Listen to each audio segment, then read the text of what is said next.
অভিনেতা শ্রী সৌম্য ব্যানার্জি দাদাও এখানে চলে এসছে। দাদাদের কিছু বলার আগে যেটা আমার মনে হয় বলা দরকার সেটা আমি একটু বলে দিই। আজকের এই সকালটা কেন ইম্পর্টেন্ট?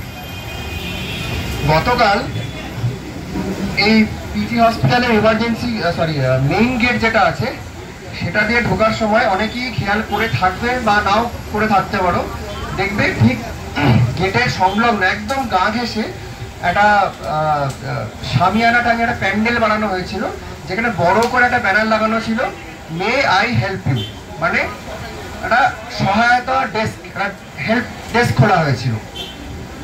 সেটা আমাদের মতো অনেকেই সকালবেলা আমরা লক্ষ্য করেছি।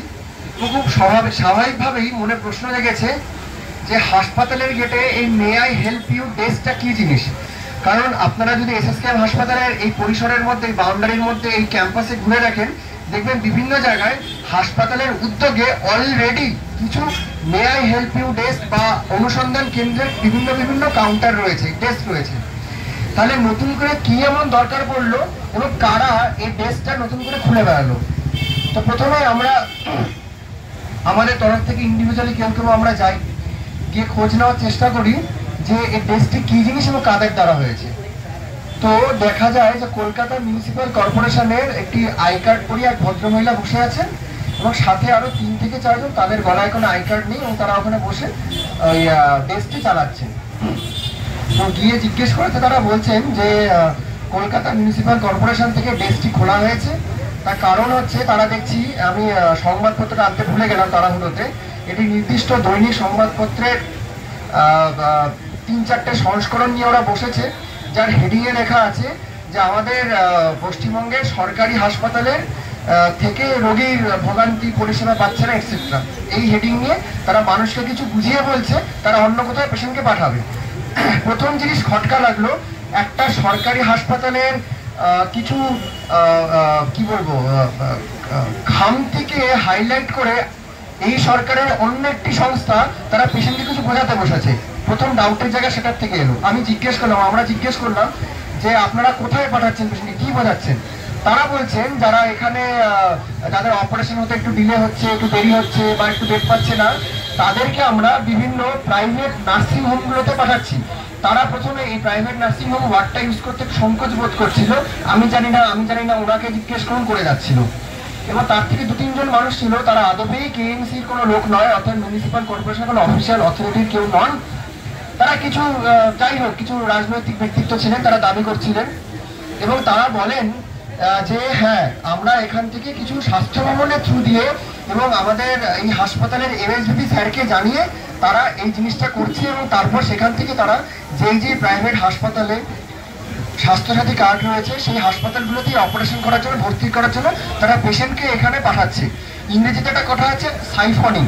বেসিক্যালি সেই সাইফনিংটা এরা একটা সরকারি হাসপাতালের গেটে দাঁড়িয়ে সরকারি হাসপাতালের গরিব রোগীদের প্রাইভেট নার্সিংহোমে পাঠানোর একটা চক্র করে বসেছে। আমাদের সন্দেহ দানা বাঁধলো। সেকেন্ড পয়েন্ট হলো যে এদের পারমিশন কে দিল, কারা বললো যে সরকারি হাসপাতালের গেটে অন্য একটি সরকারি সংস্থা প্রাইভেট নার্সিংহোমে? স্বাভাবিক নয়, একদমই না। খটকা লাগার যথেষ্ট জায়গা রয়েছে। খটকা আমাদের লাগলো। আমাদের থেকে একটা বড় দল গোটা দুপুর বিকেল এই হাসপাতালের যারা authority, director sir, MSVP sir, deputy super sir, সবার কাছে আমরা গেলাম এবং ভবানীপুর থানা অ্যাজ ওয়েল অ্যাজ এসএসকেএম হাসপাতালের পুলিশ আউটপোস্টেও আমরা গেলাম। সেখান থেকে ওনারা প্রত্যেকেই স্পষ্টত জানালেন কোনো পারমিশন নেওয়া হয়নি। হাসপাতালের গেটে হাসপাতালের মুখটাকে বন্ধ করে একটা ওখানে একটা ব্যারিকেড দিয়ে একটা প্যান্ডেল খুলে বসার এবং যেখান দিয়ে রুগীটা ভুল বুঝে বাইরে পাঠানো হচ্ছে। শুধু তাই নয়, আমরা এটাও লক্ষ্য করলাম এই সরকারি হাসপাতালের যে ইলেকট্রিক সাপ্লাই আছে সেখান থেকে তার টেনে কোনো পারমিশন ছাড়া সেই প্যান্ডেলের মধ্যে বিদ্যুৎ সংযোগ নেওয়া হয়েছে এবং সেখানে ফ্যানও চলছে। তার মানে এটা কাইন্ড অফ বিদ্যুৎ চুরির দিকেও কিন্তু যাচ্ছে না, বলা যাচ্ছে না। তাই কিন্তু দাঁড়াচ্ছে জিনিসটা। তো যখন আমাদের অথরিটি থেকে আমরা ক্লারিফিকেশন পেলাম যে কোনো পারমিশন নেই, কোনো পুলিশ পারমিশন নেই, তারপর আমরা জুনিয়র ডাক্তারবাবুরা আমাদের হাসপাতালে ডেপুটি সুপার স্যারকে সঙ্গে নিয়ে ওনাদের সাথে আমরা কথা বলতে গেলাম। স্পষ্টতই ওনারা কোনো স্পষ্ট উত্তর দিতে পারেননি, কোনো কাগজ দেখাতে পারেননি যে এখানে কোনো পুলিশ পারমিশন, কোনো হসপিটালের পারমিশন রয়েছে। স্পষ্টতই আবারও বোঝা গেল একটা দুষ্ট চক্রখানা কাজ করছে এবং কিছু ভুল মেসেজ দেওয়ার চেষ্টা হচ্ছে, যেটা কিনা আরো একটা জিনিস এখানে শঙ্কার, যে এই হাসপাতাল তো বিগত অনেক দশক, অনেক কয়েকশো বছর থেকে আছে। আমি যদি খুব ভুল না হই, এই হাসপাতাল প্রতিষ্ঠা হয়েছিল 1707 সালে এবং আজকে 2024 সালে এসে, আমি পুরোনো কথা বাদই দিয়ে দিচ্ছি, এই যে রোগী সময় মতো অপারেশন হচ্ছে না, এটা তো নতুন কিছু নয়। বা সবাই তো হাসপাতালে এনে ভর্তি পাচ্ছে না, কারণ বেড সংখ্যা তো সীমিত। SSKM হাসপাতালে ফ্লোরে অ্যাডমিশন হয় না। তাহলে হঠাৎ কি এমন দরকার হলো যে এই পরিস্থিতিতে ওভারনাইট একটা প্যান্ডেল তৈরি করে সকাল থেকে সবাইকে খবরের কাগজে শিরোনাম লিখে ভুল বোঝানো শুরু হয়ে গেল? তাদের কাছে এটার কোনো সদুত্তর ছিল না। মিডিয়া ছিল, মিডিয়ার সাংবাদিকরা ছিলেন, আমরা ছিলাম, আমাদের হাসপাতালের অথরিটি ছিলেন, পুলিশ পার্সোনাল ছিলেন, তারা কেউই কোনো সদুত্তর দিতে পারেননি এবং তারা মিডিয়ার সামনে, ক্যামেরার সামনে, অন ক্যামেরা স্বীকার করতে বাধ্য হন যে ওনাদের এই কনস্ট্রাকশনটা পুরোপুরি ইললিগাল, কোনো পারমিশন নেই। এবং সন্ধ্যে 7:30, 8টা হতে হতে তারা নিজে হাতে সেই প্যান্ডেলের কাপড়গুলো এবং বাঁশগুলো খুলতে শুরু করে দেন এবং রাত 8:30 হতে হতে দেখা যাচ্ছে পুরো জিনিসটাই মাটিতে মিশে যায়। তাহলে যদি, আমার প্রশ্ন, যদি কোনো সৎ উদ্দেশ্য এবং প্রপার পারমিশন নিয়েই ওনারা সৎ সাহস নিয়ে জিনিসটা করতেন, ওনারা কি ওটা খুলে দিতেন? দিতেন না। আপনারা কি মনে দিতেন? দিতেন না। তারপরে নিশ্চয়ই কোনো অসৎ উদ্দেশ্য ছিল, নিশ্চয়ই কোনো ভুল বোঝানোর উদ্দেশ্য ছিল, নিশ্চয়ই সাধারণ মানুষকে ভুল পথে চালিত করা, বিপথগামী করার প্রয়াস ছিল, উইদাউট এনি প্রপার পারমিশন। তাই জিনিসটা আজকে করে দেখা যাচ্ছে না। এবং আমি মনে করি প্রতিটা জনসাধারণের বোঝা উচিত, জানা উচিত, আমরা যদি একসাথে শিরদাঁড়া সোজা রেখে, মাথা সোজা রেখে যে কোনো অন্যায়ের বিরুদ্ধে দাঁড়িয়ে থাকি, চোখে চোখ রেখে কথা বলি, যে কোনো ক্ষমতাশালী আমাদের সামনে মাথা নিচু করে বাধ্য কালকের ঘটনা আবার প্রমাণ করেছে। এবং আজকের এই ঘটনার পরিপ্রেক্ষিতেই আমরা আমাদের এই প্রতিবাদী মঞ্চে, প্রোটেস্ট সাইটে আমাদের দিদি অভয়ার রেপ অ্যান্ড মার্ডার কেস, যে মক্কারজনক ঘটনা ঘটেছে, তার প্রতিবাদের পার্ট হিসেবে একটা একটা করে ডেইলি আমরা দেখছি নতুন নোংরামো উঠে আসছে, নতুন নোংরামো আমরা জানতে পারছি এবং আমরা প্রত্যেকে সেই ইন্ডিভিজুয়াল ইস্যুগুলোকে অ্যাড্রেস করছি। তো আজকে আমাদের এই আফটারনুনে আমাদের এই প্রোটেস্ট মঞ্চে আমরা আমাদের মাঝখানে প্রতিবাদী ভাই বোনদের সবার সাথে আমরা পেয়েছি আমাদের দুজন দাদাকে, দুজন ভাইকে। আমি বলবো আমার অত্যন্ত প্রিয় অভিনেতা সৌম্য ব্যানার্জি দাদাকে আমি প্লিজ বলবো এসে কিছু বলার জন্য। তোমাদের কথা লোকে আরো শুনবে, আরো বুঝবে, প্লিজ। আমার যা বলার তো মোটামুটি বলে দিলি বিপ্রেশ। যেটা আমার বলার, কালকেও যে ঘটনা ঘটেছে এবং বিগত বেশ কিছু দিন ধরে একটা জিনিস যেটা চলছে সেটা হচ্ছে যে মানুষকে না ভুল বোঝানোর এবং একটা গুজব ছড়ানোর খেলা চলছে, যাতে মানুষের এগেনস্টে চলে যায়। যেই ঘটনাটা 9 তারিখে হয়েছে এবং যে নারকীয় ঘটনার প্রতিবাদে আমরা সবাই প্রথমে জুনিয়র ডক্টরসরা যে আন্দোলনটা শুরু করেছে এবং যেটা পরবর্তীকালে মাস মুভমেন্টে পরিণত হয় 14 তারিখ থেকে, সেটা যত দিন যাচ্ছে আমাদের এই জাস্টিস শব্দটার বিভিন্ন অর্থ বেরোচ্ছে এবং জাস্টিসটা খালি আর অভয়ার মৃত্যুর পেছনে, অভয়ার সঙ্গে যে নারকীয় ঘটনা ঘটেছে তার পেছনে কারা আছে অব্দি সীমিত নেই। এটা আরো অনেক বৃহত্তর হয়ে গেছে, সেটা তো আছেই, সেটা আমাদের প্রধান উদ্দেশ্য, ওটা নাম্বার 1। কিন্তু নাম্বার 2, 3 করতে করতে দেখা যাবে প্রচুর আমাদের ফোকাস পয়েন্টসও বেড়ে গেছে, যদিও প্রধান লক্ষ্য ওটাই, কিন্তু তারপরেও যেই লক্ষ্যগুলো বেড়েছে সেইগুলোর মধ্যে যেটা বিপ্রেশ বললো যে কালকে এরকম ধরনের একটা ঘটনা ঘটেছে, এটার উদ্দেশ্যটা কি হতে পারে? সবার কি মনে হয়? এটা খুব সিম্পল উদ্দেশ্য, সাধারণ মানুষকে বিব্রত করা, সাধারণ মানুষকে বোঝানো যে জুনিয়র ডক্টরসরা কাজ করছেন না, তাই জন্য এই গভর্নমেন্ট হসপিটালগুলো চলছে না, যাতে সাধারণ মানুষ জুনিয়র ডক্টরসদের এই আন্দোলনটার এগেনস্টে যায় এবং এই আন্দোলনটা যাতে ধামাচাপা পড়ে যায়। এটাই তো, মানে এটা তো সাধারণ মানুষ সবাই বুঝতে পারে, এটা খুব সিম্পল। কিন্তু কারণ অর্ধেক লোকের কাছে যে কোনো প্রফেশনাল জিনিসগুলো না পরিষ্কার নয়।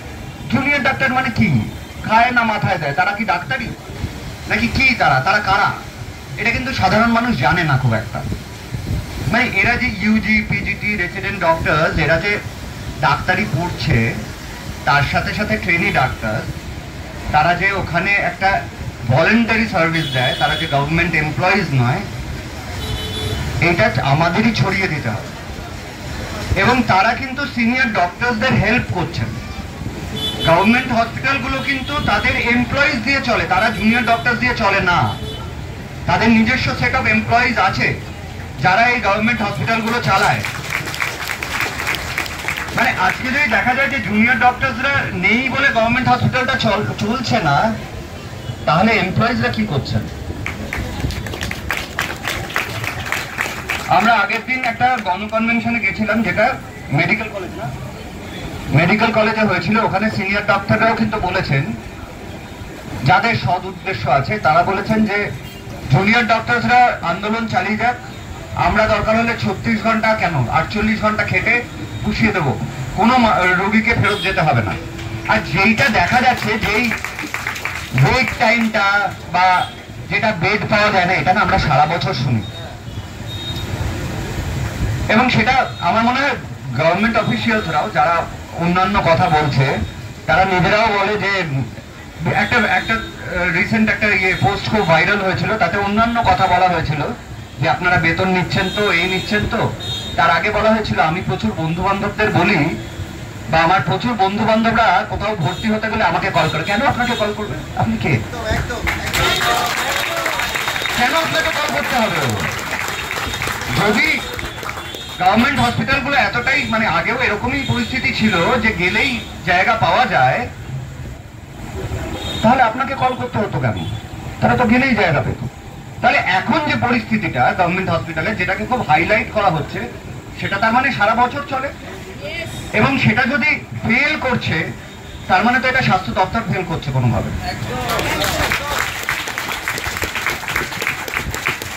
মানে তাহলে তো এটা ইনহেরিট প্রবলেম, এটা অনেক দিন ধরেই চলছে। এটাকে আজকে হঠাৎ করে বড় করে দেখিয়ে জুনিয়র ডক্টরসদের নামে দোষ দিলে তো চলবে না। তাই জন্য আমাদের এটা না আমাদের জন্য কেউ করে দেবে না। আজকে আমি এসে বলছি, কালকে আরেকজন কেউ এসে বলবে, এটা এখানের মধ্যে সীমিত থাকলে হবে না।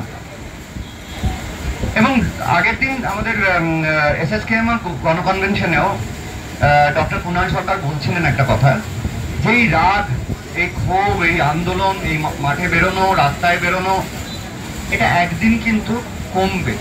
এটা ন্যাচারাল প্রসেস। যেরকম বেড়েছে, আস্তে আস্তে তো অভয়ের জাস্টিসও আমরা পাবো। আমি হোপফুল হয়েই বলছি যে অভয়, কারণ এত মানুষ লড়ছে, নিশ্চয়ই হোপফুল হয়েই লড়ছে। এটা ভেবে লড়ছে না যে না পাবো না, এই লড়ছি, এমনি লড়ছি, সেটা তো নয়। আমরা নিশ্চয়ই একটা উদ্দেশ্যে লড়ছি এবং সেই উদ্দেশ্যটা সফল হবেই। আমরা সেখানে পৌঁছবই। কিন্তু সেটা কিন্তু এই যে যেই নেক্সাসটা, যেই অন্যায়টা, যেই সমাজের মধ্যে যে গুণগুলো ধরে আছে, সেটা কিন্তু তখনই শেষ হয়ে যাবে না। সেইটা যদি শেষ করতে হয়, তাহলে আমাদের তারপরেও একটা কাজ আছে, হচ্ছে সেলফ ইন্ট্রোস্পেকশন। আমরা নিজেরা কিন্তু সমাজের প্রত্যেকে একটা অংশ। আমরা খালি প্রশাসন, হেরি ফেরি সবাইকে দোষ দিলাম, দোষ দিয়ে নিজে ভালো না, আমি তো ঠিক আছে, ওর কাজ ও করেনি, এর কাজ এ করেনি, আচ্ছা ঠিক আছে, কেউ কেউ করেনি, তুমি কি করেছো?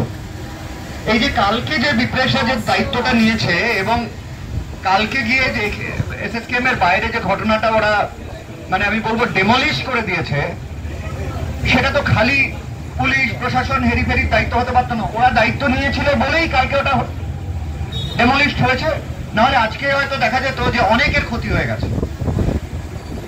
তাহলে প্রত্যেকে দেখো, কোনো পুলিশ, কোনো প্রশাসনেরই সম্ভব না প্রত্যেকটা মানুষ পিছু একটা করে মানুষ দেওয়া। এই প্রতিবাদের একটা ভালো দিক হচ্ছে, প্রত্যেকটা মানুষ না প্রতিবাদটা করতে শিখেছে। আজকে যদি আমরা সামনে কিছু দাঁড়িয়ে দেখি, হয়তো খালি ভিডিও করব না, দুজন গিয়ে সেটার প্রতিবাদও করব।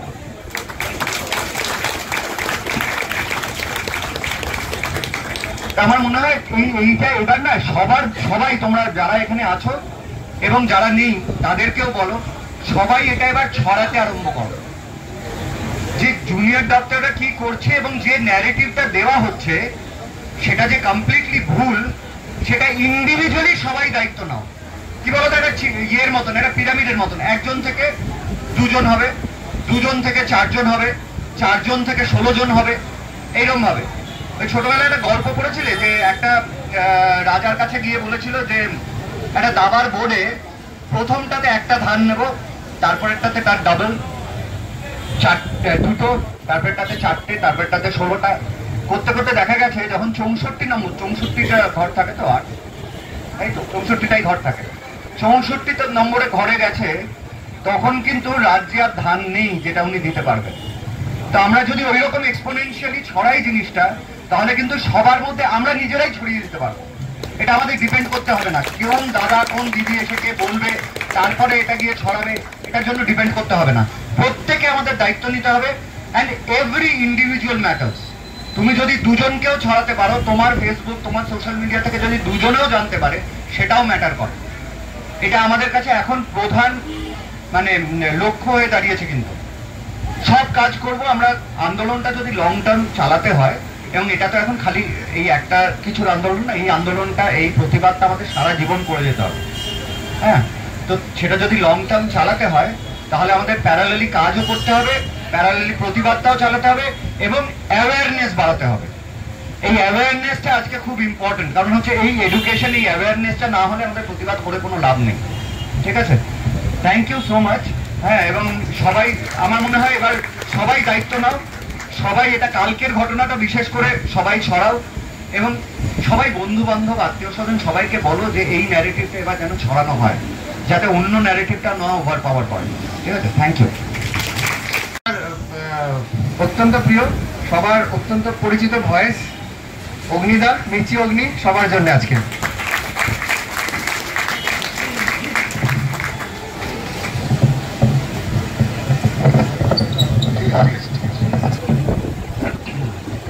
বিপ্লেশকে সূত্রে দিই, আমি মির্চি অগ্নি হিসেবে এখানে আসিনি, আমি অগ্নি হিসেবে এখানে এসেছি।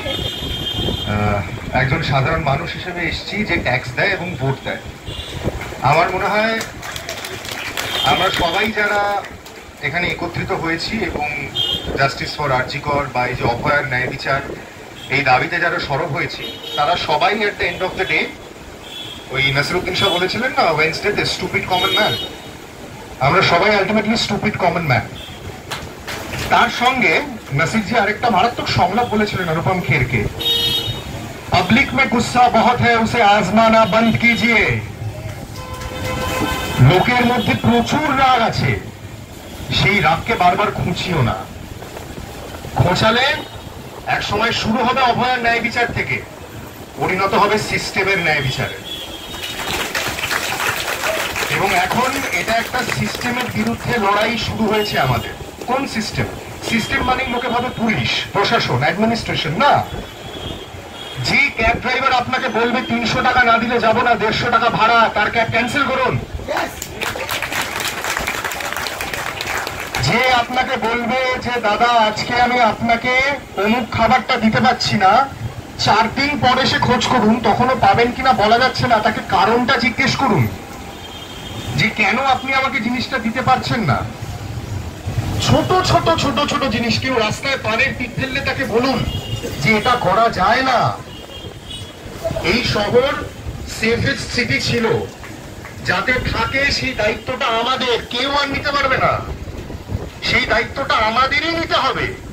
আমাদের শহরের ওপর যে দুর্যোগ নেমে এসেছে, সেই দুর্যোগ কাটাতে কিন্তু আমাদেরই দায়িত্ব নিতে হবে। সমদা বিপ্লেশ আমার অনেকগুলো কথা বলে দিয়েছে আমি যেগুলো বলতে চাইছিলাম, কারণ এখন আমার মনে হয় না, এখন এটা জিনিসটা খুঁজতে খুঁজতে খুঁজতে খুঁজতে এমন একটা জায়গায় চলে এসেছে, এখন না যখন আন্দোলনটা জনগণের হয়ে যায়। আমরা রিসেন্টলি ইচ্ছে মতন একটা নাটক দেখেছি, হেনরি কোথায়, সেখানে একটা সংলাপ ছিল যে বহু মানুষ মিলে যখন প্রতিবাদ করে না এবং একটা সিস্টেমের বিরুদ্ধে লড়ে, বহুদিন ধরে চলে আসা সিস্টেম, ঘুম ধরে যাওয়া সিস্টেম, তখন সেই জন আন্দোলনকে, সেই জনরোষকে আর থামিয়ে রাখা যায় না। আমি বহু প্রোটেস্ট মার্চে হেঁটেছি, এত রেগে থাকতে লোককে আমি কোনোদিন দেখি। লোকজন রেগে আছেন এবং লোকজনের মধ্যে স্পষ্ট একটা ক্ষোভ কাজ করছে। সেই ক্ষোভ এমন হতে পারে যে আমি একটা বাড়ি তৈরি করতে গেছি, আমাকে বলেছে অমুকের কাছ থেকে ইট সিমেন্ট চুনসুরকি বালি নিতে হবে, সেই ক্ষোভ হতে পারে। আমি সরকারি হাসপাতালে বেড পাইনি, সেই ক্ষোভ হতে পারে। আমাকে ক্যাবে ডাবল ভাড়া দিয়ে যেতে হচ্ছে, সেই ক্ষমতা মানে সমস্তটা মিলিয়ে এখন একটা দাবানলে পরিণত হয়েছে। It's spreading like a wild fire. এবং সৌম্যদা যেটা বললো যে এই আন্দোলন হয়তো এক সময় স্তিমিত হয়ে আসবে, সেটা আমাদের কারোরই কাম্য নয়। সেই আন্দোলন যাতে স্তিমিত হয়ে আসুক, এবং আমি সবাইকে অনুরোধ করবো এই আন্দোলনের এবং এই আগুনটা না, খুবই ঠিক বলেছে সৌম্যদা, যে অন্তর্নিহিতভাবে জ্বালিয়ে রাখতে হবে। ছোট ছোট ছোট ছোট জিনিসে প্রতিবাদে সোচ্চার হতে হবে। আমি প্রথমে বললাম আমি একজন ভোটদাতা এবং ট্যাক্স পেয়ার হিসেবে এখানে এসেছি। আমি আরো একটা জিনিস জুড়তে চাই, আমি একজন 1 বছর 1 মাস বয়সী মেয়ের মামা হিসেবেও এখানে এসেছি। সে 20 বছর পর গিয়ে যদি SSKM বা আরজি করে ডাক্তারি পড়ার সুযোগ পায়, মিডিয়ায় কাজ করার সুযোগ পায়, অভিনেত্রী হতে চায়, তাহলে আমি তাকে কি বলবো, বাবা তুমি রাতে বেরোস না because you might get raped? আমি তাকে যাদবপুর ইউনিভার্সিটির মতো ইউনিভার্সিটি পাঠভবনের মতো কোয়েট স্কুলে পড়াবো না because she might get raped? পড়াবো না।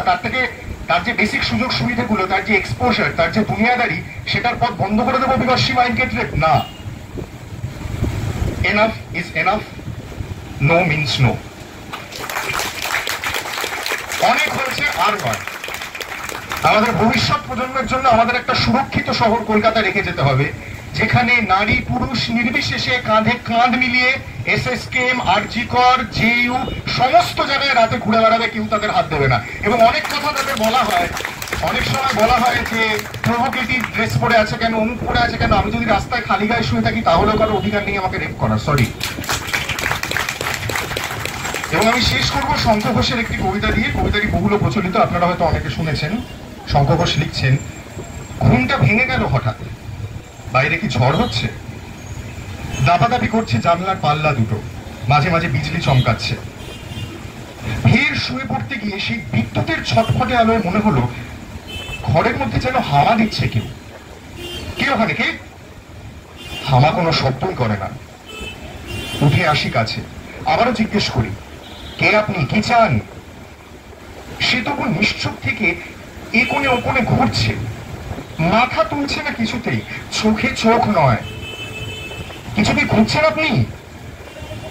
শুনতে পেলাম, খুঁজছি ঠিকই, খুঁজতে তো হবেই, এলেই বেরিয়ে যাবো নিজে নিজে হেঁটে। কি খুঁজছেন? মিহিস্বরে বললেন তিনি, মেরুদণ্ডখানা। সেই মুহূর্তে বিদ্যুৎ ঝলকালো ফের। চমকে উঠে দেখি একা নয়, বহু বহুজন একই খোঁজে হামা দিচ্ছে এ কোণে ও কোণে ঘর চড়ে। ধন্যবাদ। ভিতরের মানেগুলো বোঝার চেষ্টা করছিলাম। এত সুন্দর বক্তব্য, আর লাস্টের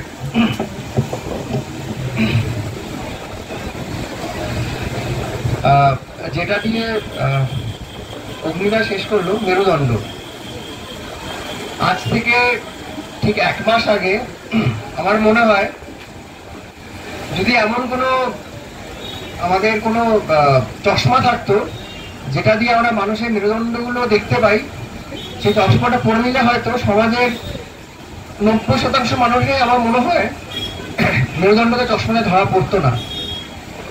এই 1 মাসে সেই 90% মেরুদণ্ড দেখতে পারতাম না, সেটা হয়তো কিছুটা কমে 70% হয়েছে।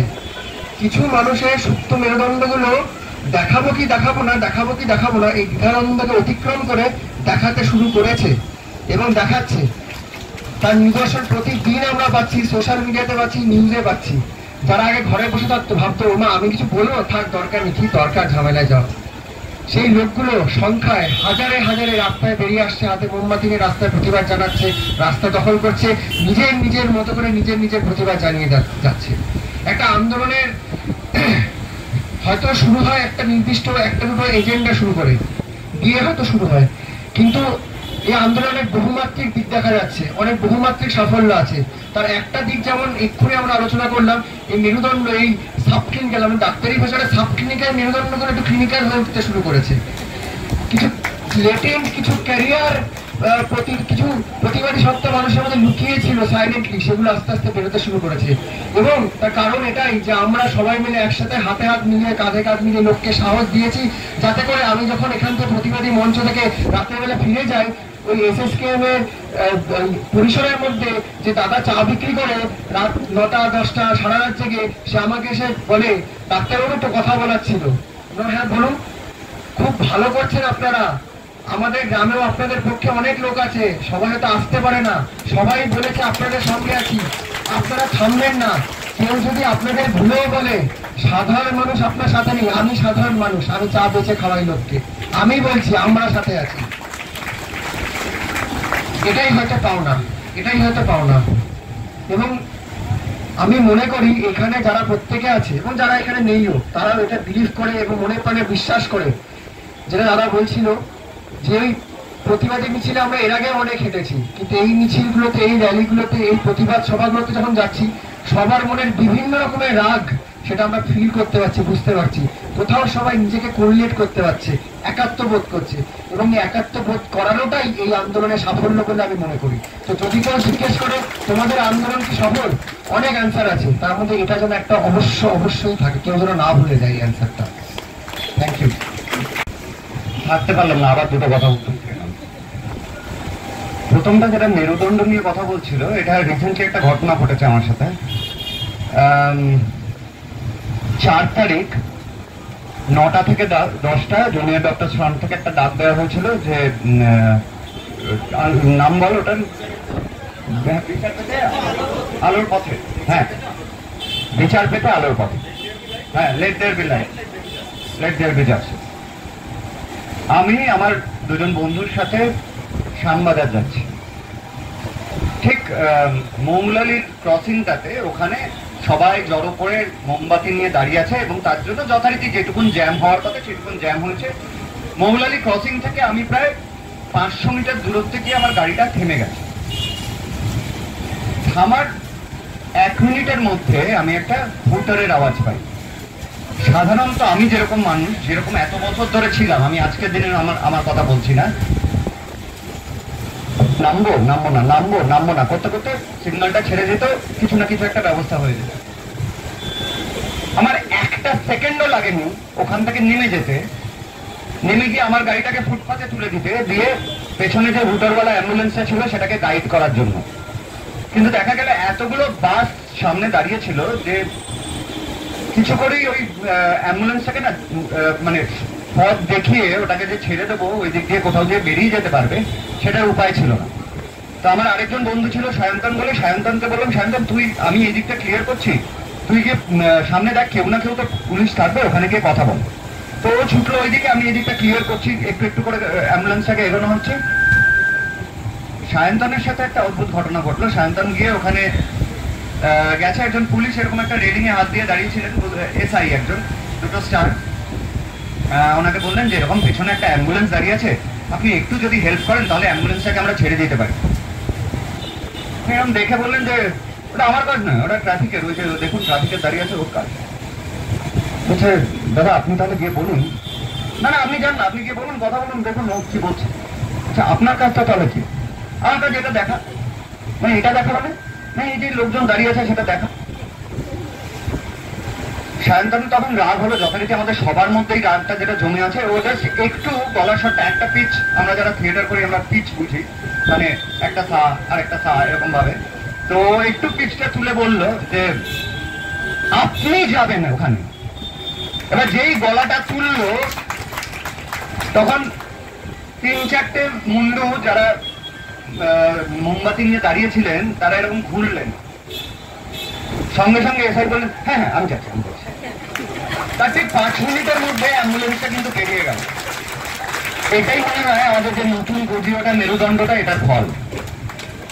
আরেকটা জিনিস বারবার মনে হলো, যেটার জন্য আমি আরো উঠে এলাম, যে ওর ভাগ্নির কথা বললো,